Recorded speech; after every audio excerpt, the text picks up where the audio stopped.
I'm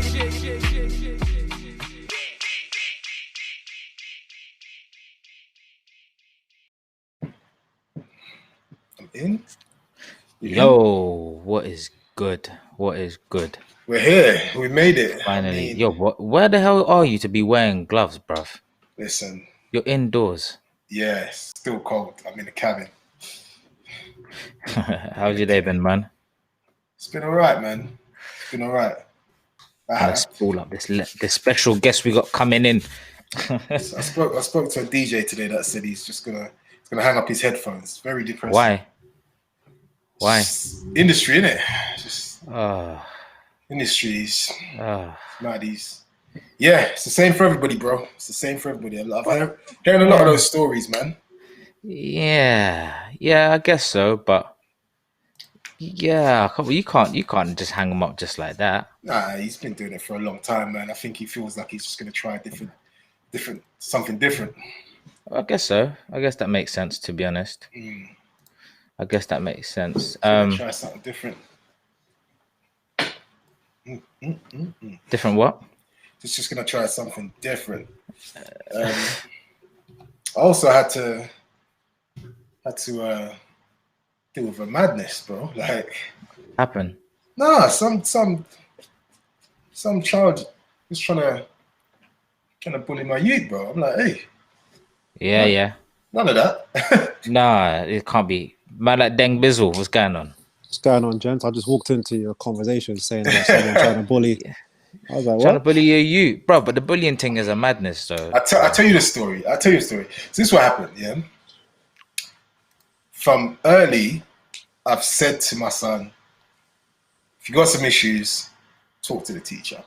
Mm-hmm. I'm not encouraging him to be a snitch. I just don't want him getting his hands dirty. So someone bothering you, That's a smart move. talk to the teacher. If anything else happens after that, then obviously parents will get involved. We'll deal with it, right? Mm-hmm. But it's gone too far now. It's way too far. It's gone too far now. Now I'm just like, what's the kid doing though? Now the kid's obviously just pushing him and calling him names and shit. Like he's just a point for this child who clearly has a shitty home environment, because some of the things that's coming out of the child's mouth, my son would never say those things because he's never heard those things before. You see what I'm saying? So I said, look, and here's where I'm going to put it out there. I said, look, I've told you to turn the other cheek so many times. I am specifically giving you permission. Oh, wow. I'm giving you permission. Yep. For a quick one bang. Yeah? To your son. You have permission from me for a one bang, because we've said turn the cheek so many times, gone to the school, had conversations. It's one of them ones where like their stance on it is that this child's a troubled child. What does that do for my son though? Nothing. Yeah, exactly. What does that do for me? So if we've had so many conversations with you about this specific child that's causing problems, and I keep telling my son, just turn the other cheek. That strategy is insanity, because it's not working. It's not working, and it's getting to a point where like I can see it's affecting my son. So I'm like, listen, you have to go. One. Of course. Just one. Don't get gassed. Just one. What did you do? Well, we'll see tomorrow, innit? Yo, dude, you wearing gloves? Yeah, bro. Exactly. It's -1 out here, bro. It's cold. Exactly. That's it's a cold, madness. You know, funny thing is, yeah, I was actually gonna wear like my jacket, but I thought you man would be clowning me. So, so I was just like, nah. It's cold. It's mad, man. It's definitely cold. So I'm just trying to warm up. I put the heating on. Yeah, I feel you. I'm just trying to warm up. Yeah. Actual madman. It's one of them ones. I just Deng Bizzle, what's good though, G? Not much, man. Welcome. Thanks for having me, man. No, all good. Had to get a legend on, innit? Yeah. What legend, man? Shit, I'm here humble to be here with you two legends. Oh, liar. Or whatever, liar. Yeah, man, don't do that. Deng. No way. But the infamous. Exactly. The infamous, Hey, Deng, you're one of the most elusive people I know. Thank you, thank you, bro. You're one of the most elusive people I know. All right, go on, elaborate. That's just like, dude, like, it's just hard to find you sometimes, man. Turn on the lights.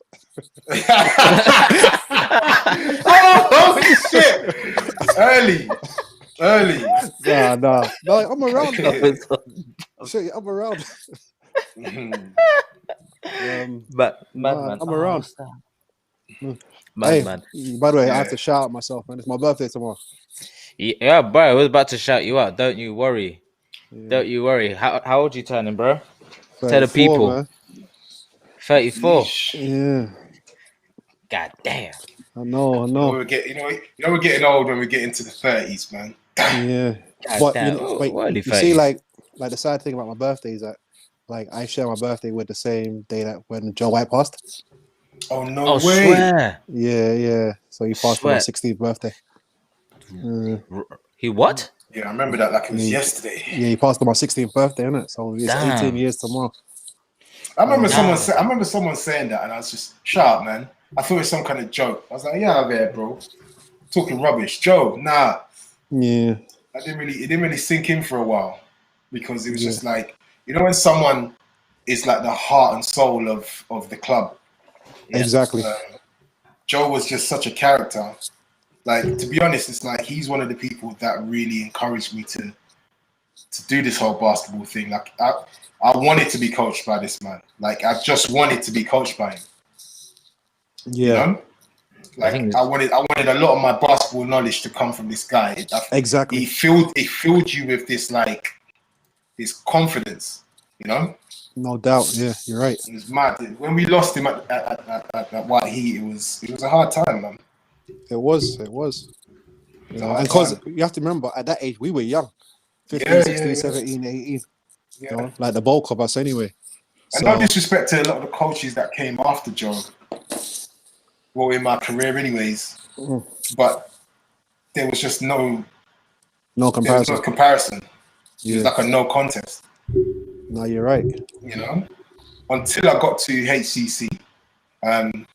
Tony Hackney was Community College, for those who don't know. Yeah, Tony was a good coach. Some might disagree, but Tony was a good coach. Deng, do you agree? Yeah, of course. Yeah, how can I not agree? I think the only thing, I didn't go to Hackney College. No. And I remember sometimes I look back and I regret, but then I'm also grateful for the decisions that I did make. But I would have been a different character. I'm just gonna put it out there. HCC was the dominance. I know. It was dominance. So White Heat, and I know, when you were with White Heat, you felt dominance. There was dominance in White Heat. When we were all together from early doors, I think I joined when it was on the 15s when I came along. Yeah. The guy from Islington. Yeah, the guy from Islington. Big guy from Islington. Yeah, then Dwight Howard shoulders as a sophomore. And then it was a mad journey. But that team first felt dominant. Even the men's teams. I remember before I joined, I would watch the men's teams when I was like 13, 14, and it looked like dominance. Even when they had all of the big teams come to play them. Exactly. It's like this team's dominance. Everything about it was just like, we're here to win, and we're here to win by a lot. Do you understand what I'm trying to say? It was that dominance. And then I didn't really see anything like that until we got to HCC. To be honest, if you came to HCC, it would have been even worse, because the team in HCC over the years was just stacked. It was stacked. Yeah, I remember. What was your team? Because I just remember the picture that we were talking about last week, when it was you two, JJ, flipping Laddie was in that shot. Who else was in that shot? Oh, yeah. Deji was in there. Yeah, Deji, Bioden. I saw that lineup and I was just like, are you guys for real? That's the Golden State Warriors of flipping London youth games and that. It was fire. I tell you what, I remember being in Malia. I tell you how dominant our team was. I was in Malia. Yeah. I was floating about on this lad's holiday, and this girl comes up to me. She's like, "You play for Hackney?" I was just like, Huh? Bruh. It's like, yeah, I know you. You played for Hackney. I was just like, rah. But the thing is, everywhere you went, if you played for Hackney, people knew who you were. Yeah, I think there was that respect. There was that respect. And obviously, we had our rivals. Manchester was our biggest rivals. Shout out to the East London man, but you just weren't as big as Manchester. Unfortunately, Manchester definitely did bits. And they got us one or two times, but it was like the Joneses and remember Ben Eves. Yeah. But like the HGC team had Darius Defoe. Yeah. Let's start there. The HGC team had Darius Defoe. That guy was a bully, man. Samuel Tolawasi. Another bully. Right? It had Perry Lawson. John Wakanena. Yeah. And we had William Okofu. Oh, yeah. Bro, the team was insane. Yeah. The team was insane. Then we had later on Biscuit. We had Slipper was on the team. Big up Slipper. For years that team was crazy. And the girls team was stacked as well. Like the girls team was actually quite sick. Yeah. You know what? I'm gonna interject there, right? Because the initial thought process of this was to actually talk about British basketball and what can be done to improve it. I'm just gonna ask you both, yeah. Where did both your basketball journeys start? Because I personally started mine real late, and I wasn't connected to none of the stuff that you're connected because I went to school in South London, and I was always playing football in it, and so I was just brought into it by chance, and that's where I met you, Dang, at Camden. Yeah. But I was by that time I was 14, 15 already, but I'm sure you'd been hooping from before then. Yeah. So what was your foundation in basketball? I mean, I'm sure a lot of people know, but still go. Yeah. I mean, for me, it was a bit. So I think I first picked up a basketball in primary school. Yeah. Year 5, year 6. Yeah. I'm putting out a disclaimer. So I started off playing. I started off playing netball. I used to be what? Yeah, in our school it was mixed. So I used to do all the sports. You know, football. I was a striker, humbly. Oh yeah. Big man up top, yeah. Yeah. I wasn't technically gifted, but I could finish. Okay. Flipping, you just go hang at the toe punt the ball. No. I could finish. And then so I started off with netball. Played. Oh, was good. GK, GA, did all that, and then I think when I went into year 7, Haverstock, that's when I started playing basketball. And I remember this because, so I used to train with the older lots. So when I was in 11, 12, I would train with the under 15s, under 16s for Camden, and they would bully me. You know, of course, when you're that age, you don't have any strength. When you started Camden, was it Cantero that was coaching? No, it was Max. Max was my first coach. Was it Camden Knights or Panthers? Camden Knights. Not even Panthers. Camden That's Knights. why, yeah. Cool. Yeah, Camden Knights.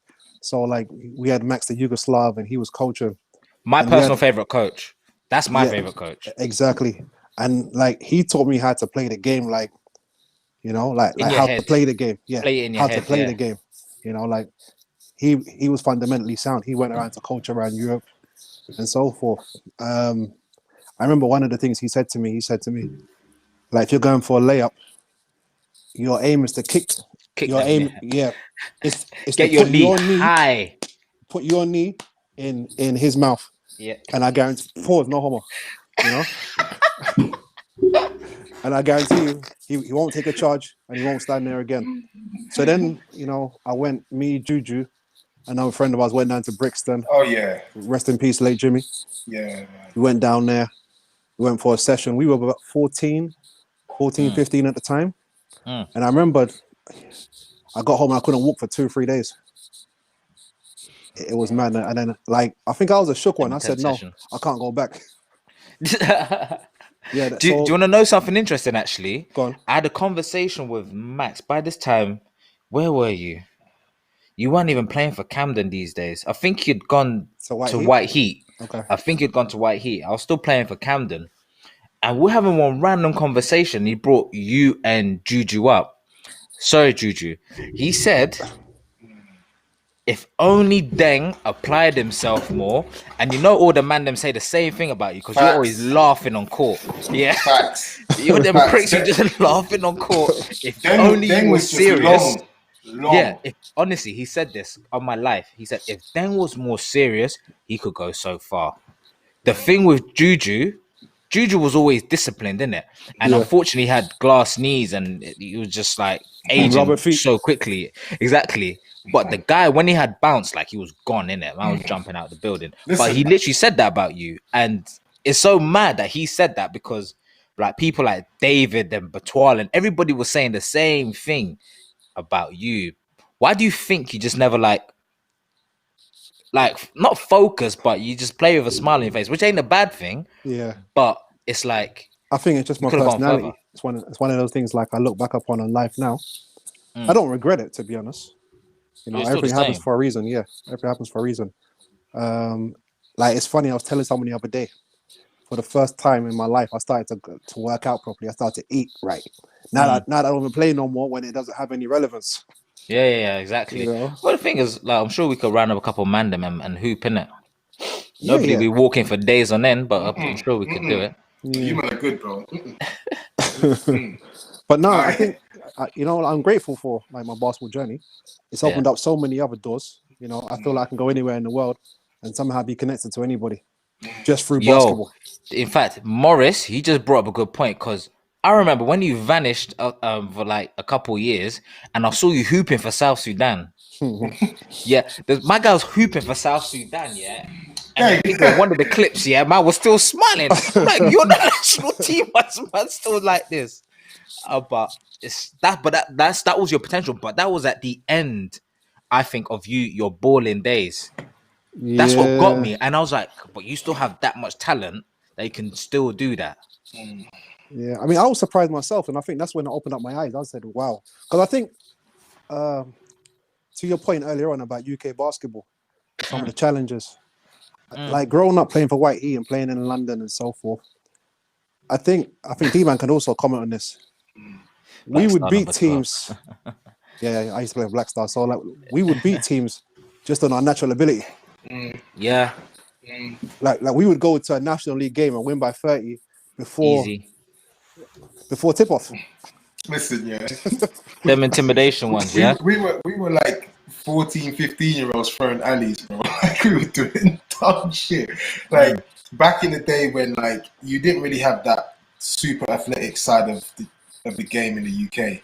Yeah. But some of the people that I've seen play are just outrageously athletic. Like outrageously athletic. Remember we had Ashman on last week? Yeah. Ash played with me. Ash played for the under-19s at HCC. So that's what I'm saying. The team was mad. Yeah, man. The team was mad. But going back to the thing about British ball, fine. We're going to you, Mace. Like, what? My question to you is then. So we heard about Deng, and you've explained a bit about yours and your move into HCC, etc. Oh wow, what happened there? Sorry. My next question is then, where do you think then, on that kind of grassroots level? Because I think this, my personal view, spreads across all English or British grassroots sports. Where do you think then, as a basketballing community, we were let down? Because I said this to you last time. I was nowhere near you guys' levels. I was just playing and just having fun, innit? Teammate. I don't think we were let down. I think we were. I think people like me and them, yeah, we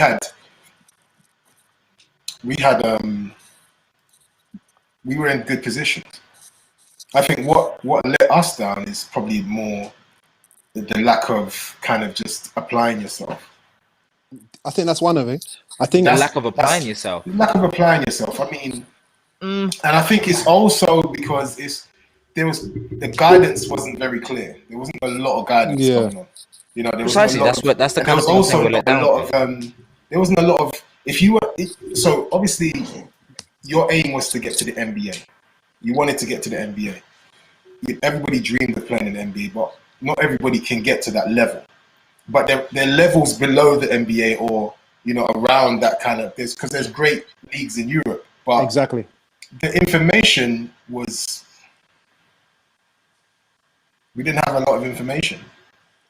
And you kind Do you of, think there's that? a lot of politics as well, I think, in the UK. There's a of lot. politics. I think there's a lot of, being realistic, is when there's a funding issue as well, there's money. Money's a massive thing. No, Money's a but huge thing, man. the thing is, the funding for ball got cut. Who was it that posted it? Who's the one who runs Hoop Fix? Dang. Oh, Do you remember his name? Yeah. It's gone on my head. Greg Tanner, was it?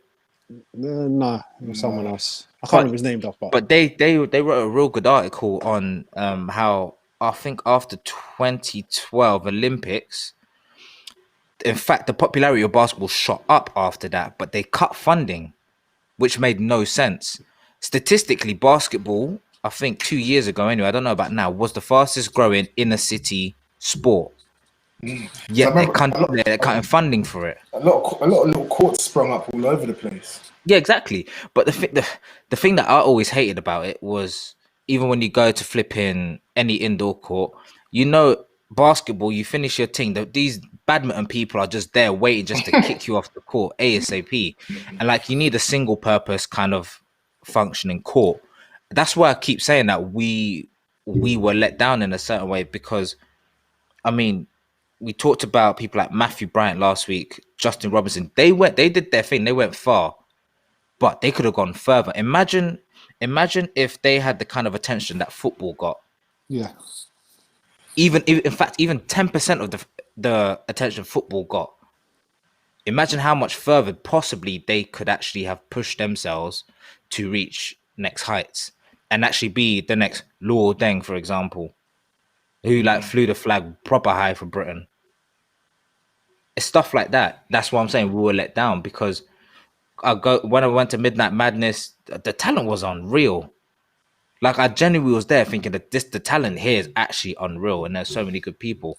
I remember talking to. So when I lived in Nottingham for a while, I remember I met this guy up there.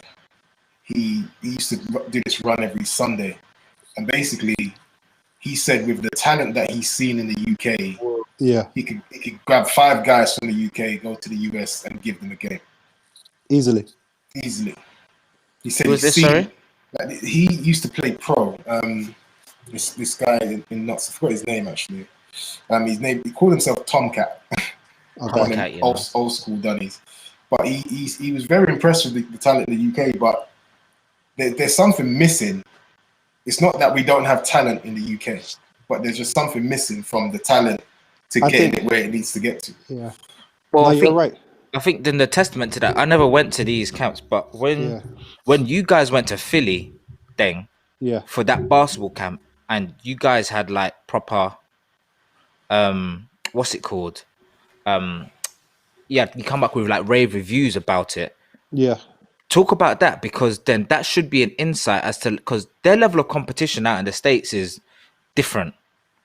Yeah, but different compared to us. Okay, so I reckon the way football is here in the UK is how basketball is in the States. Not just basketball, though. A lot of other sports. All sports, yeah. And I think like in the States, sports is commercialized from a young age. You know, like with the idea of having ranking systems. You know, they're trying to push for who's the number one. It's all about competition and so forth. I feel like in the UK, until recently, like we didn't have that. I remember growing up, our only competition was actually ourselves. Yeah, and that's me being humble. Yeah. So our competition was training and 1 or 2 other teams. Yeah, because you shit on everybody else basically. Yeah. Easy. So like we had nothing really to aspire to. You know, like we'd just get through the regular season. Get to the finals and lose. And that's it. But then you say that, right? And I probably think to some degree we can do a lot ourselves. The Filipinos in their Campi League, yeah? Yeah. These men are going out to flipping Milan for finals, European finals, and it's just Filipinos. How the hell are they managed to organize that? But you do realize that the Somalians guys got a league as well, yeah? Who? The Somalis. They run a really? Yeah. What, in London? Somalis in London do as well. I had no idea. Malis can ball, you know. Like I played against a Mali team Is Zeus from Mali? No, he's not. Yeah, but I remember I played against a Mali team, yeah, that came from the States. And those guys could ball. Swear. Yeah. I've never come I'll tell across you a what. Mali baller. When you see when there's an athletic Somalian, they're athletic. Swear, they're Like, scary. they're athletic. They're just a bunch of people that are just, boy, they're something else. It's like people from Deng side of the world as well. Mad athletic. Oh yeah, Crazy athletic. and then you got people from Juju's land, Yeah. but they're just different animals. You know what it is? That's just Giants. that's just East Africa for you. Yeah, bro. Yeah, I think it's the whole of Africa, bro. Africa's got crazy it does, but you say that, yeah. I'm from Ghana. I ain't seen no Ghana. Well, I say that actually. Tell her, Pop's meant to Bonsu. I lie. Pops is an I lie. anomaly. It's okay. It's true, no, but legit, he is an anomaly. There's not many Ghanaian ballers. Yo, Demon, how many Ghanaians you know above 5'10"? Shut up, bruv. 1, And 2, and not women. 3. Guys, shoot it. Shut up. 3. That I know directly, 3. Yeah. 3 of them. But to be fair, the rest of them are pretty Short. short. Yeah, we're short people. That's what I'm saying. Like, you say Africa in general, but we're short. You got Nigerians are tall.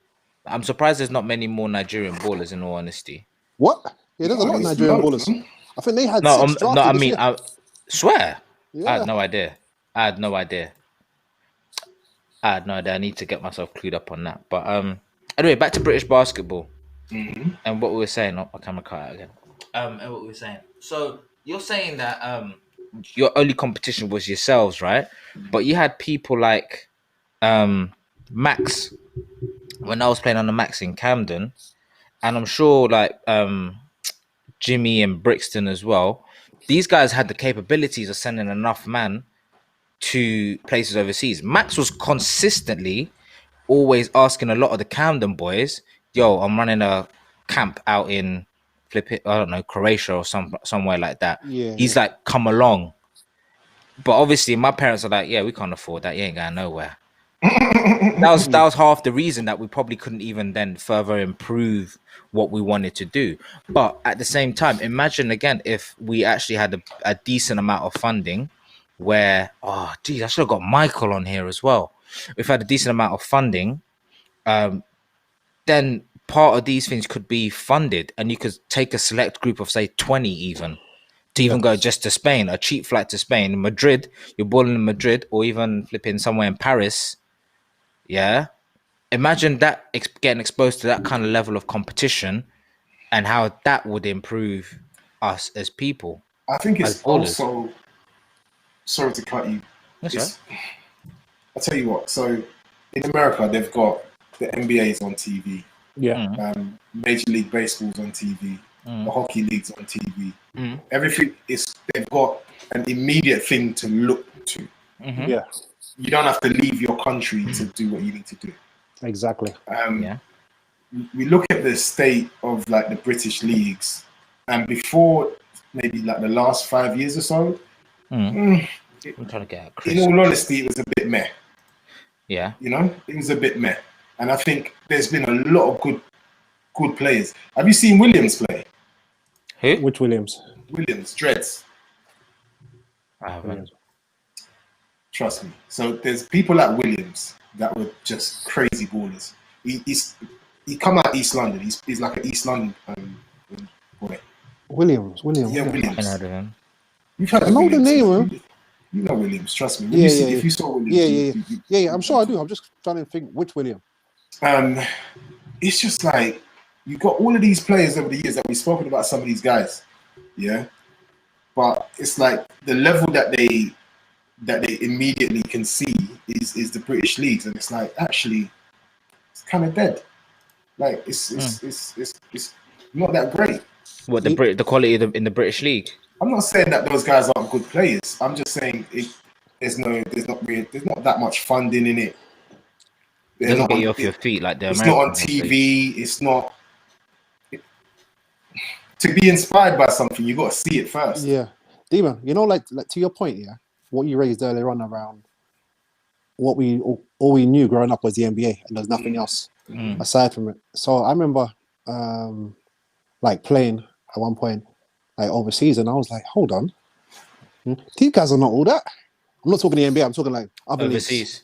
Yeah. Oh dang! You underestimate yourself. I'm going to cut you there. You actually underestimate how good you were. That's why I'm going to stop. That's why I'm just cutting you there. You were that good. You just stopped laughing on the court. If you actually stopped laughing on the court and killed somebody, it's a wrap, bruv. It's actually a wrap. No, but like Deng was busting joke all the time. All the time. Deng scoring layups, winning. and another one. But no, like I think like the talent is here. But it's about like if someone's like imagine being 15, 16, 17, or someone said to you, all right, cool, I can guarantee you a paycheck in Germany, or I can guarantee you a paycheck in Australia. Who would say no to that? It's true. It's very true. Even Australia, bro, their league's decent, bro. Like, Yeah. they've got a good league over there in Australia. Yeah, you need to. I'm pretty sure they've got less people in that country than we've got in ours. Most likely, but it's all about, as Deng was saying before, it's probably like building that competition. But if we build the competition from what's it called, from a younger age, like we got the London Youth Games, I genuinely think it should start younger than that, in all honesty. Because I played 2 or 3 with Camden, and then they cut off because was it 16 was the age limit. Yeah. Although I played one where you and Juju were like 18 or some shit, and I don't even know how. And then Juju got us disqualified because he dunked. Because they said no dunking or some crap like that. Yeah, I remember there was no and dunking. I was like, what? What kind of rule is that? And then I think we was getting buoyed, and then Juju was like, nah, forget this, I'm dunking, and he dunked. We got disqualified that year. But it's like, I think the competition should be started from a younger age, because that's the only way then you can actually kind of breed the need to improve. Because there'll be 100%.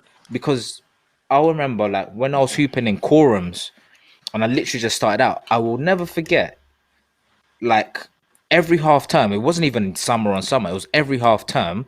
Because I was playing with you guys in Camden, and you guys were making me better than the boys that were playing at quorums.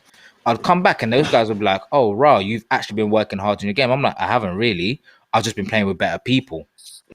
And that's what I'm trying to say. If you breed that level of competition and everybody starts going, you know what, I need to come back because D-man's going to be doing this and his ups is up, I don't know, a good few more inches or something like that. That level of competition is not instilled in us from a young enough age. It's not. And that's what I think then what we see petering out, because... You know what you said earlier about the ranking system? That would help. What? As because in what? National ranking system? Yeah, at the end of the day, basketball is a sport that you compete. I think it's healthy competition. It's healthy. Yeah. Listen, there's no such thing as unhealthy competition in sport. You're trying to be the best. Unless you're Michael Schumacher and you're trying to drive people into walls. Yeah, that's different. But I mean, it's you need to have that desire to be better than your opponent, man. Yeah. And if there's a ranking system where and it gives you something to work towards. So imagine you going back 100%. To your 16-year-old self or 14-year-old self, and you're ranked the number 50 14-year-old in the country, and you're like, I need to improve. I want to get up to the top 10. That gives you something to work towards. Yeah. You know, it's just like you're just sitting there like, oh yeah, you're all right, but how good am I? What am I working on here? Exactly. You know? Yeah. Exactly. Especially when you're in teams like the teams that me and Deng were in, where it's like we're constantly shitting on other teams. As good as that was at the time, it's bad in the long run. Of course, yeah, it's terrible. You're not aspiring to. There's nobody who's showing you. There's a bit of levels above as well that you need to reach. It's kind of like Paris Saint-Germain. You see, like in the French league, exactly. But they're rolling over everybody, yeah. And then when they come to the Champions League, they struggle. Yeah, it's true. Against flipping Man United. But what's it called? I think at the Luol Deng camp, I think it was one of the first that he did. Wasn't it when it really exposed me to how much talent was actually in the UK? because I was actually surprised. You had man coming from Birmingham. There was these 3 Birmingham guys who were just, they were wedge first of all, but they were quick and athletic. And I was thinking, because being from London, we're in the London bubble, we always think everything's London, innit? But these Birmingham man, oh my days, they were balling. And then you had a couple man from even Newcastle as well. That's why I like the Den camp, and I just wish stuff like that happened a bit more, because because I think none of us, even though we're all the same age in the Den camp, none of us were exposed to the level of skill and actual like ability of people from other cities. Even some people come from some real small towns, even like Derby and all them places. And I think, as I said to you, like at the beginning, I think that's the kind of stuff which actually kind of kills us here, because we apply like the kind of footballing grassroots scheme to basketball, and ours is a bit different because it's a more compact team sport, and there's a lot more dynamism which is needed. I just think that to blanket everything and use the same technique across everything, that's what hinders us. And my question is, in this whole grand scheme of things, is then what can be done going forward to help actually, like, okay, we're all in our early 30s. What about the youths who are like, I'm not even talking 13, 14. I'm talking about 10, 11. Like, what are they coming through to, and what platform do they have to then grow from? Do you get what I'm saying? Or not? No, I get you. Bro, one of the daily struggles. Yeah. For starters, they probably don't have access to indoor facilities. No, they don't. Wow. So they're outside slapping their knees on the concrete. Exactly. It's effectively going to ruin them in the long run anyway. Yeah. Quickly as well. I don't think quickly, and I don't think there's not enough tournaments. There's not enough coaches. Yeah. Like the whole thing, they all lose faith. Whether we like to admit it or not, it's a big mess. It's a mess. Yeah. The whole thing in the UK in terms of basketball is a mess. And shout outs to the guys that have risen. So shout outs to the guys that have risen from where we were to go to the other levels, because we understand exactly how difficult that was, given what was what you had in front of you. Yeah. But I think you have to give credit to those that were able to, put in the work, even though with like the little resources. Yeah. Yeah. Look where we came from. Yeah, it's true. I think I tell you what, I remember specifically being at HCC, and they were I think what Tony and Solomon were trying to instill in us is Solomon. Trying to show us Solomon.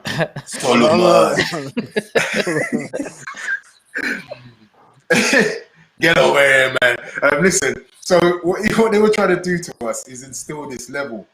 And when we were there, this is about the time that Steph was coming through. So Steph was coming through, and they were like, "Go, yeah." They were like, "Go and look at Steph." I'm like, bro, I don't know fucking Steph. Like at this point, like he was trying to get us to look at what Steph was doing and how he was playing. They were like, "He's gonna change the game. This guy is crazy." And I remember them saying it back then, and I was just like, "Okay, cool. You're telling me to go look at someone in a completely different country. That's coaches in the UK telling me to go look at someone overseas, right? I'm trying to look locally to see, you understand what I'm trying to say? There was no local place that you can go and really see what was going on. Like it was just, like Ben said, it was us and a couple other teams in the league. We play each other every year, either win or lose in the final. That was it. That was it. There was nothing to really like aspire to. Like I said, the British League is now it's in a much better place because there's much better players now, I think, than it was back then. Big up JJ. But it's a mess. It's an actual mess, especially for kids that are trying to find some kind of inspiration. Random question: do you think you can both still play now? Listen, you man don't let me play. I balled this year, man. You man don't let me play about can I ball still? How many times have you guys said, yeah, we're going to go out? And I said, yeah, I'm coming. And everybody says, nah, in the group. Come on. Hold your knees, man. Hold your knees. Yeah, exactly. But one too many ACL ops, man. Yeah, Nah. no. Could I still ball? I don't think so, bruv. I need to do some kind of physical activity first before I even try and get back into that. How's the fast going, bro? I'll stop my fast. I stopped it because of the anniversary weekend. And now, Okay. the intermittent fasting, you mean? Yeah. Oh, it's going well, bruv. What It's fast were going you well. referring to? I actually missed. Huh? Which fast were you answering? I did a 108-hour fast the week before. I did 8 hours. 108, so that's just over 4 days. Were you David Blaine or something? Bruv, you could do it, man. 4 days. Just detoxing. Oh, okay, fair enough. That's what it was. Just a light detox. But You know what? It's proven be done. to help you with a lot of different things. Shit, I might try it in my next life. we know that's not happening anytime soon. But what's it called? Why did you ask about if we could still ball? You looking to set something up? No, not even. I just feel like with this pandemic, right? And you're seeing all like, remember how the finals happened during the pandemic, and there's just so much access online, so much hype. It's times like now when you actually appreciate the game. Yeah. You're like, damn shit, I wanted to hang up my jersey, but you know what? Let me go burn some calories and You know what? Listen, this is why Taron Algar, this guy, I had to say his full name. That guy, he flies the flag for a lot of people. He's what? 43, 42, something like that. And he's still giving it to dudes. Pause. No. disclaimer. Let's get a disclaimer out, man. No, but it's true. Like, how old is he? Like, and he's been doing this. Still, he's been doing this. Like, every time I'll get a message, yeah, I'm heading down to Turnpike. Who's gonna come and bring in my boombox and flipping? He used to be headed to Ravens Court. Yeah, exactly. But the guy, he doesn't care. He will go anywhere to ball. He had this one move he used to do, right? With the behind the back hezzy. Exactly. There you go. You took out my mouth. That one it gets everybody. It gets everybody. Have you played against Taron, Dan? Nah. That guy's nice, man. I'll tell you what. Like, what happened to me was I stopped balling after. Was it under 18s, under 20s, isn't it? Yeah, under 20s. Yeah, I remember. After under 20s, I stopped balling because I got shanked and I wasn't the same player after, and it fucked with me mentally. So I said, fuck it, I can't be arsed. Before I got shanked, Biscuit would just throw the ball anywhere and I would get it. And catch it. I'd get it. He would just throw it and I'd get it. Shout out Biscuit, trick shot page. Shot page. His trick shots are dumb. Dumb. After the fucking shank, I felt the limitations and it fucked me up. I was like, I was in my head. I was like, nah, if I can't have it all, I don't want it. I was just pissed. So, funny enough, I left, started balling, became a semi-pro footballer at 20 years old. Oh shit! Mad. That's another story. As I said, dang, I told him last week he was a flipping, what's it called, Adama Traore before he was even around. That's a scary sight. I balled. I actually played football for a couple of years at a decent level, and then decided to come back to London. Man, it was a journey. Yeah.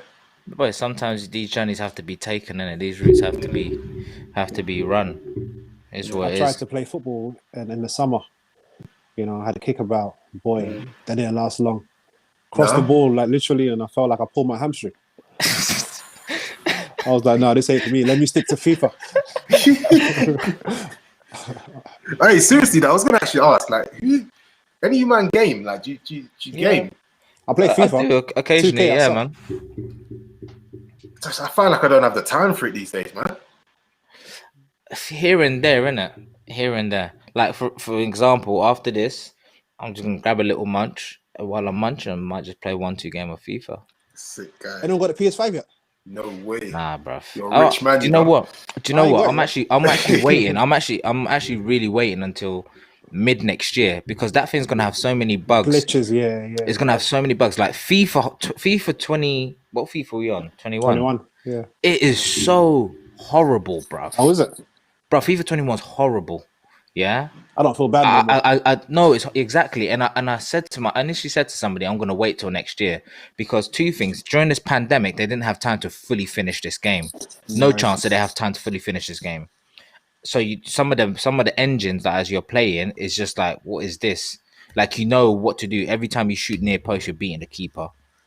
Like the defenders are doing some tiki taka at the back, and you're just like, no, what are you doing? All of this stuff, and then this is gonna roll over onto the PS5. Nothing's been completed properly, so I personally don't even feel like I've missed out on anything. And just wait next year. If I get it. If not, PS4 will still hold fort for a little bit. You get me? Yo, guys, I'm gonna have to drop off in a sec, yeah. But before I go, Colton, what kind of camera are you using, huh? That's my DSLR, but it'll cut out. It'll cut out in a minute. Crystal out there. He's got everybody looking a bit shaky. I'm still using my old MacBook camera right now. That's why I turned my hat backwards because I saw how dark I was. But he's over there looking crystal clear, just gleaming. Kobe looking like 8K. Had to, bro. 100%, bro. Come correct. Before you go, all-time NBA starting five. Gonna put me on the spot like that. And then 2 bench players. That's throwing the wrenches in there. You gonna put me on the bench like that? All right. So all-time, like to win or just greatness? There's a difference there. Favorites. Actually, that's because boring, if it's to win, if it's favorites, because if it's trying to win, I think everybody will most likely have a very similar team. If it was to win, I'll start with John Stockton. What? I'm not gonna start with that. You see what I'm saying? All right, go fine to win. You know what? People underrate him, you know. I loved Utah, but underrated, man. Stockton was a baller. Oh, go on. Yeah, you'll be winning, John Stockton. All right. I wouldn't want Jordan at the 2. I feel like he'll mess up my team dynamics. Okay. So I'll come back to that. Pippen at the 3. Yeah. Hakeem at the 4. Decent. Actually, no. I'd go Dirk at the 4, Hakeem at the 5. Ooh. Okay. Yeah, and on bench? Bench. Can I bench myself? Yeah, like you're some NBA guy. He just wants that chip, innit? He knows he's winning. He just wants to cut that 30 seconds to get that chip. On the bench, I need a dirty guy.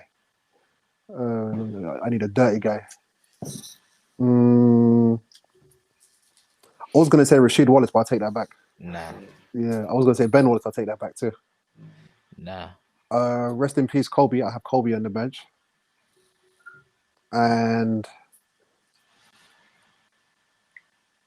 T-Mac, just for you. Just for me. That's just for me. I know that was just for me, but yeah, nobody would ever pick Tracy McGrady. But hey, I'm saying this now. James Harden's the new Tracy McGrady. Oh, because the thing is, with his level of talent, he is not going to get a chip. With this trade, how the hell is John Wall and James Harden? Bruv, it's John Wall and James Harden on Houston. Russell Westbrook has gone to Washington with Bradley Beal. That backcourt's nice. Yeah, we'll see. But James, I'm gonna have to love and leave you guys. Cool, bro. Thanks for having me. Love the show. I'm gonna show support. Happy birthday, man. No, are you still early? Well, for tomorrow. Yeah, for tomorrow. And until next time, gents. Bless, man. Adios, amigos. Cheers, man. Enjoy. Likewise, always a pleasure. Peace, bro. Damn, John Stockton. That was a curveball I didn't actually anticipate. That's mad. Stockton was a good player. Go on. You go. I'm going to work my way back. I got Shaq up there. Yeah. Shaq's got to be in there. I'm actually surprised they didn't mention Shaq. I personally think he's been the most dominant guy. Yeah, the thing is, he's so humble about it. He always says, he's got to pay homage to the Shaq was... Nobody's stopping him. And Any era, nobody's stopping him. Shaq was in that. And I'm putting Shaq and Hakeem in there. That's vicious. I'm putting Shaq and Hakeem in there, 100%. So you got the 5 and the 4. Pippen's in there at the 3. Mm. I'm gonna take Ray Allen at the 2. Right, okay. Take Ray because he's another underrated guy. Drainer. Put him anywhere. Drain. Are we talking young Ray Allen that was dunking on people? Or like early 2000s Ray Allen? I'm Or putting late season Ray Allen. That. So Miami Ray Allen. All right. And it's a tough one. It's a tough one. It's a toss up between Kobe and Jordan. You won't have an out and out point guard. No. Right. No. Bro, there's got too many ball hogs. No, but I don't think they would play as ball hogs though. You think they'll play like as an all-star game? No, but if you think about the team, I don't think they'll play as ball hogs. Hakeem and Shaq together are the same team because people forget that Hakeem could pass and he could score. He's a threat. So if you've got a big threat in Shaq and a big threat in Hakeem who can also pass, and then you've got the dirty work that's done by Pippen. I guess so. You understand what I'm trying to say? I guess so. Ray on the perimeter. Nice. And it's a toss-up between MJ and I wouldn't have an out-and-out point guard. I think the position itself is getting pushed further and further out of the game. Well, I don't think the only true point guard I can think of. Well, like Lonzo is a true point guard. He's just not the best. Lonzo is the true point guard because he's passed first. CP3 is the only true baller point guard that I think the league sees currently. I think point guards want to be more scoring point guards, so they play like an old school 2 guard, but the 2 guards are getting bigger now, innit? So people look like you forget that with Hakeem and Shaq, my rim is protected. Yeah, it's a rim protected. It's protected. See, people always go for that. My thought has always been a toss up between Timmy and KG. I love KG there. I would always have Shaq at the 5. For me, it's not even a question. I would have Shaq at the 5, but I always flip flop between KG and TD is because I'm thinking, do I just want sheer animosity? Because KG and Shaq is just mad energy, like mad aggression. They're in your face, all of this stuff. Or do I want a careful balance? Do I want the fire and the ice? Because Timmy's just cold. Like, I think he needs his praises need to be sung a little bit more. And then at the 3, I would go for Bron. I'll go for Bron at the 3 because I love Scotty, but I personally think Bron is better than him even at that role. Of course. So for me, Bron gets shooed in there. Like, I'm sorry, Scotty. Like, Bron's in there. Bron's a great player, but obviously, like, I have my reasons for putting Scotty in there. It's more like I don't. I mean, the thing is, like, I could even say Bron's on the bench. Facts, like he's definitely on the bench, but you could swap him and you could. So Bron could be. He's a versatile player. You could swap him. He could come in and do the 3, or he can be the 1. He could do the 1 too. Like he could bring the ball up. You know. He could. So Bron's definitely on the bench for me as well. No, Bron's starting, not on the bench. For me, he's on the bench, man. He's on the bench. I've already got like some bullies on the court already. Bro, we got 3 bullies on the court. Scotty's a bully, flipping Shaq's a bully, Jordan's a bully. So boy, and Kobe, bully. All bullies. It's about I've got some bullies. Your whole team's a bully. Hakeem's the only kind of nice one. Straight up. I've got some threats on the outside because I'm looking at Ray and Kobe being threats. If Kobe's ready to throw down, he's throwing down. So him and Ray, okay, double team Kobe. Who's gonna mark Ray? Okay, you find out, you somehow find a way to nullify Ray and Kobe. You got to worry about them two beasts on the inside. Yeah. And then because the man on the outside could pass the ball. If you bring Bron into the game, the ball's definitely getting in there. Plus, if you leave him out there, he's going to put one down as well, or he's going to come through and just dunk it on you. Fine. Let me ask you this, because I have bare debate. So, Deng mentioned T-Mac. Everybody knows. Listen, for me, T-Mac was my favorite player. Showtime, bro. Showtime. I just loved watching that brother play, because when the guy was going off, you're in trouble, and it was just no better sight. So, question to you: if Tracy McGrady had a injury-free career as long as Kobe, and he had a fully fit Yao Ming, do you think, first of all, people put some more respect on his name?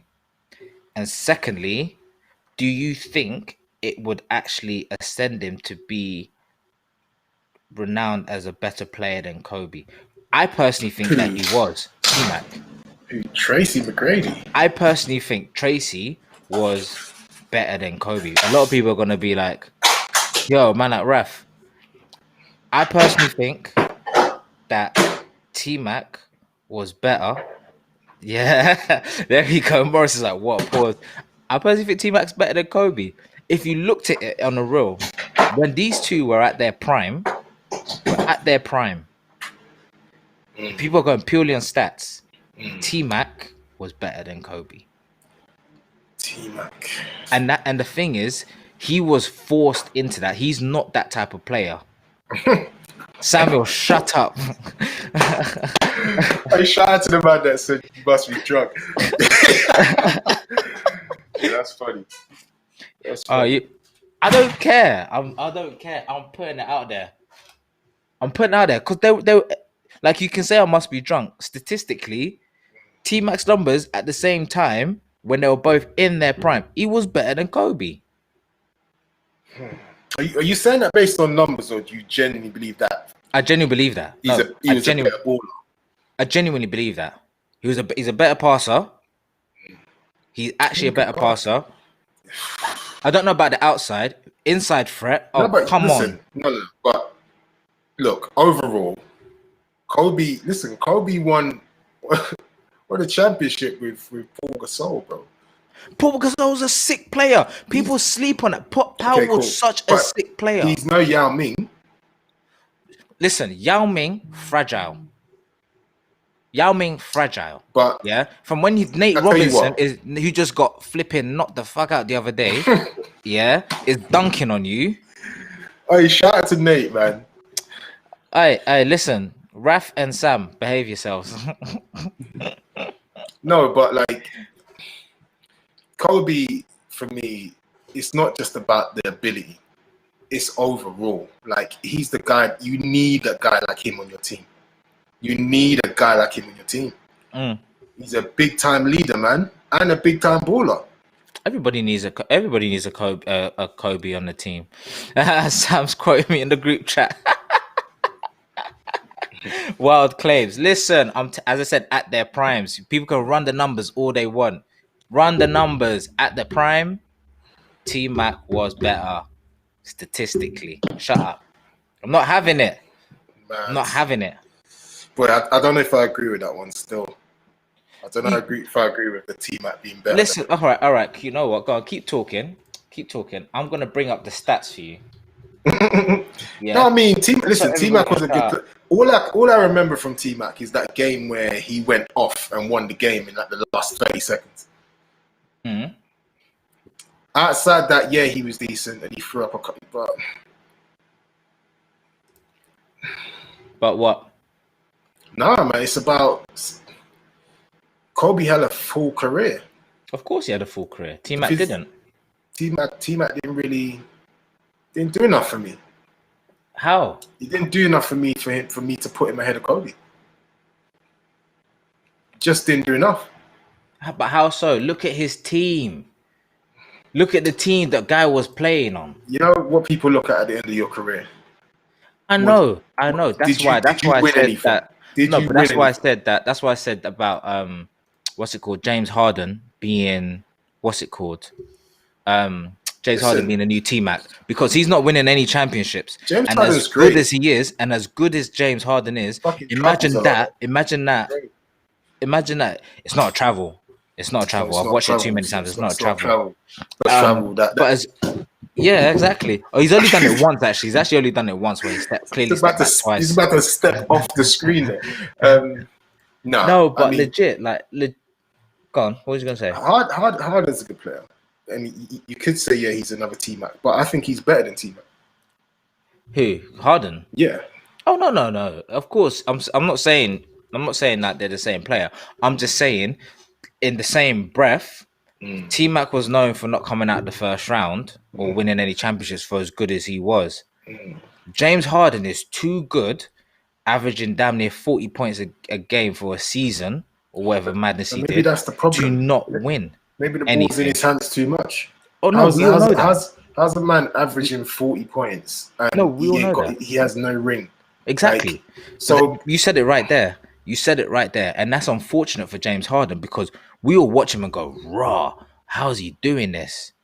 But then when the curtains fall and everything, tell you no what, rings, everybody's going to say exactly what you just said. To sum it up on James Harden, some people go for those personal achievements, and other people go for. You think he's being too selfish in that, because he's had a facilitator in CP3. Yeah. Raf, you say that. Raf, you should come on, bruv. I'm gonna send you a link if you want to jump in. We'll see. Bro, what's it called? CP3. He said CP3 wasn't enough. What do you want though? Because CP3 was that player. Remember, what's it called? What was it? 2017. They pushed Golden State to 7 games, and then CP3 was hurt or something like that, right? CP3 has that capability. Unfortunately, that whole team just died in Game 7, even in Game 6, because Game 6 Clay, yeah, everybody knows is a different beast. James Harden ain't going Brooklyn. They don't have enough cap space for that. First of all, listen, we need Chris Wojnarowski in here. I'm gonna eat a minute. Yeah. People are saying that he's gonna go Brooklyn. If he goes Brooklyn, yeah. What is this? Is this flipping NBA Jam or something like that, where you just pick up 3 players and somebody's going to be on fire? To the NBA, they're taking the leaf out of the prim, and some of these, the football leagues across Europe, and they're just transfer windows. It's going to be like that, because all of that stay in one place, build that. No, that's done, bro. Yeah, that's done. Golden State, even LeBron, when he went to Miami, they started this shit. Like, everybody's putting themselves in a position to be the best team. Yeah, and that's where it started. That's where it started. And you know what? It keeps the league exciting. What, these people them teaming up it like does. this? All of that stuff where, like what Akeem did, where that's a dying breed of player. Akeem. Yeah, but he carried the team to the championship. But who's there now? What everybody's palling up. Who's there doing that now? They're all doing it now. Exactly. No, that's not. No. Who's carrying the team? See, no, that's what I'm saying. It's done. It's done. You're saying that, and this is why I go back to T-Mac. He flipping have what's his name? The clerk. He had the young Mike Miller. He had flipping Tyronn Lue, and he had a rookie Drew Gooden. That was his lineup. Who? T-Mac in early 2000. That was his lineup, right? Carrying the team. Kobe, yeah? Who is Kobe's team? D-Fish, Robert Ory, Rick Fox, Shaq, and Kobe. Come on, bruv. How are you not winning a championship? You didn't say anything. You didn't say anything huge apart from Shaq there. What? Robert Ory. Okay. All right, cool. I'll give you that one. A D-Fish, although he's not an all-time great point guard, he's one of the most efficient ones, and he's made too many big shots for you not to say he's not relevant. Well, this is it, but like I said, that just reiterates my point that Kobe did it with some players that He might got be seen D-Fish as back when he won it with average. Powell. You know, like they weren't the big names in the league. Who? What? When Kobe did it with Powell? You know, I want to find that lineup anyway. Go on, keep talking. But it's Kobe for me did bits, man. He did bits, and I'm not Tracy taking that McGrady. away. Tracy I'm not taking it McGrady away. doesn't even come close. I'm not disputing that Tracy McGrady is a good player, but he just didn't come close. Listen, do you want me to read a little bit of this article? Go on, hit me up. All right, cool. So, McGrady is a better shooter on percentage basis, and this was going by his 2001 season. This is the 2001 season where they're both. This is Kobe A, who's going mad. McGrady shot 48.2 from the field. Kobe only shot 42.2. He's a better 3-point shooter. Each one, as we know, has 50-point potential. McGrady lit up the Wizards for 50 in March. This is back in 2001. And listen, the difference is that McGrady had Pat Burke and Andrew DeClercq, while Kobe has Shaq. Come on, it's just humorous, like even trying to compare the lineups. But this is I'm talking about in his prime. He's a better shooter than in his prime. For example, he's a better free throw shooter in his prime. So I'm just saying, like people wanna like Kobe. I'm not taking anything away, but I'm just saying the facts are there in the prime. Hey.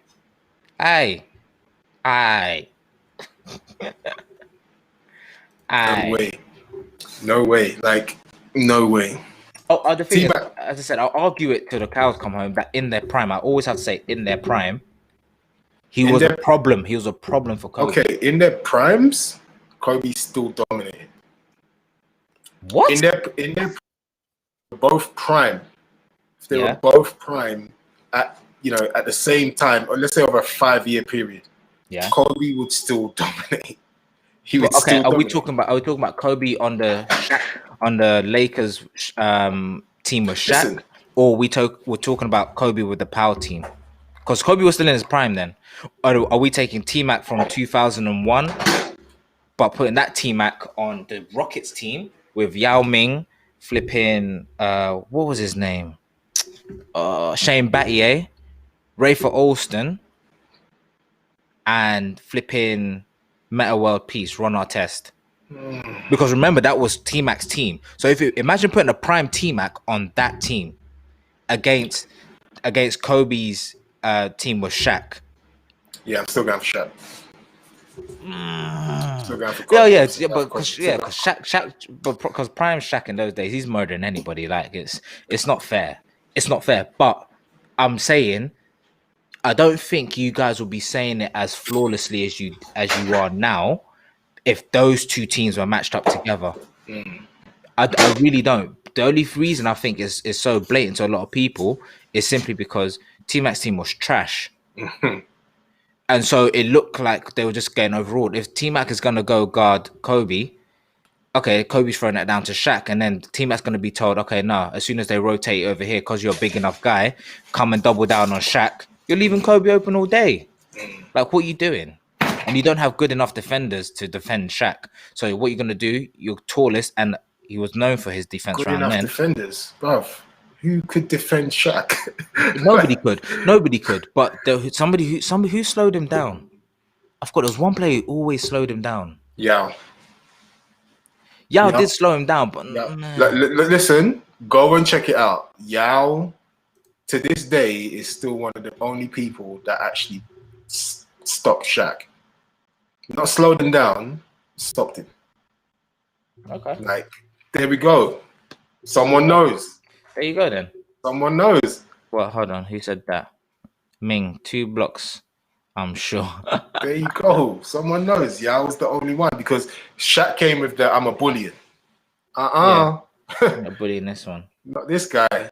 Okay, hold on. So remember, we were just talking. Oh yeah, that team was dead.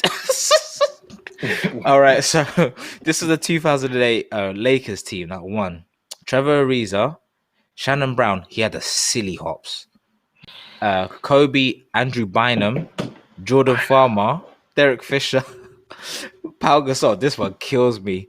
DJ and Bang Sasha Listen- Vujacic. But Sasha Vujacic was actually quite decent then, actually. Ain't Yeah, gonna no, lie. but listen to that. Like those guys are at best. Lamar Odom, bro, he was He was on drugs still, bruv. No, look, the thing is, But bro, again, that's what I'm Lamar's saying. You're legal talking player about then. how Oh, man just disappeared. Mason, you just disappeared. I'm gonna finish up what he said. He was talking about how man. T-Mac. Oh, yo, you just jibbed throughout the whole thing, and you're still jibbing. You're still jibbing.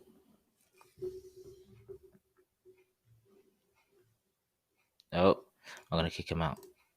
Jump back in, rude boy. So guys, it's just me, the T-Mac fan. T-Mac's the best. No, I'm playing. No, literally, like as Sam said, I remember 13 points in 40 seconds. It was 33 seconds, by the way, Sam. Just saying, his greatness is that much. But my argument is that I always say in their primes, innit? So whatever you want to think about Mac, yo, you back? Whatever you want to think about Mac is that I know it's a flipping blasphemous statement to a lot of people, but I'm just saying in their primes, and the numbers ain't lying, really. Oh, he got clicked again, and the numbers ain't lying, really. So, what can you say to that? What can you say to that, innit? But yeah, let me know your opinions of what you think on that. I know a lot of people must think I'm mad, but just take a look. Just take a look at the numbers and see exactly what I'm talking about, and maybe, just maybe, you can kind of understand a little bit of what I'm saying. But yeah, even still on that note, guys, I'm gonna have to wrap it up. He kicked out a good time. It's late, need to eat and then get to bed. Join us next week. We're gonna have a special guest, Effie, beautiful singer-songwriter from London, who's gonna be joining us on this feed, talking about some of her new music and just being a musician or a singer in London or in the UK, and how the industry is so difficult for them, especially being an independent artist and all that stuff. So it's going to be a nice, good conversation as well there. So yeah, please join us next week, and thank you all for locking in. I'm not drunk. I'm just telling my truth, innit? Yeah, get me. Anyway, follow us. Well, follow Dan Mason. His pop-up's just coming on at DJ Dan_Mason on the IG. Follow us on the IG as well at New Levels, where we're just going to be posting constant content up, new music, new fashion. Watch out for the website, which is coming soon as well. And yeah, that's it. Thank you guys for locking in today. Thank you, Deng, as well. Happy birthday for tomorrow, my bro. It was a good catch up. Anybody who wants to join in it, just drop us a message. On just DM us at New Levels, and we'll get to it. Until then, peace and love, guys. Thank you very much for joining tonight. Bye. Learn life. There's levels to the shit.